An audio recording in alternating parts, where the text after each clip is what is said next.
ওই ওপরওয়ালার যদি পাইতাম না, তাহলে জিজ্ঞেস করতাম, মানুষ বানাইছো ঠিক আছে, মেয়ে মানুষ কেন বানাইছো? হ্যাঁ, মেয়ে মানুষ বানানোর কি দরকার ছিল? মেয়ে মানুষ আসলে একটা জিনিস তুমি বানাইছো উপরওয়ালা, যার সাথে হাজারটা অন্যায় করা যায়, যারে ফুটবলের মতো লাথানো যায়, কোনো কিছু বলার কিছু নেই। মানুষ তো এমনও বলে যে মেয়ে মানুষ জন্ম নিলে নাকি মাটি কাইপা ওঠে, যে মেয়ে মানুষ জন্ম নিচ্ছে মাটিতেও নাকি ভয় পায়। হায় রে, পরিচয় আছে তো, কারোর মেয়ে, কারোর বউ, ওই ছেলে মেয়ের মা, এর থেকে বড় পরিচয় আর কি চাও? এতটুকুই তো যথেষ্ট। তারপরেও যদি কেউ পরিচয় বানাইতে যায়, তাহলে সমাজের মানুষ কি বলে জানেন? ওই মেয়ে মানুষের সাথে মিশো না, ওই মেয়ে মানুষ ভালো না, রাত বিরতে বেরোয়, চাকরি করে। মেয়ে মানুষকে চাকরি করা মানায়?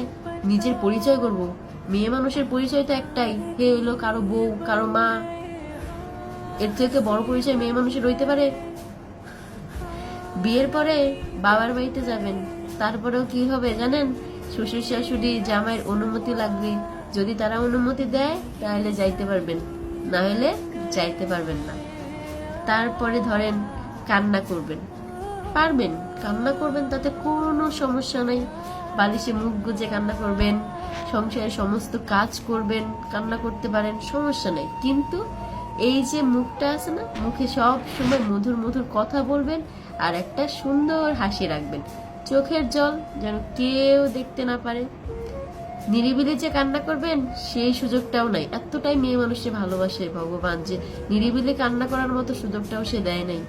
ওয়াশরুমে গিয়ে কান্না করবেন, তাতেও সমস্যা আছে। বাড়ির লোকজন বলবে, কি করো এত সময় ওয়াশরুমে?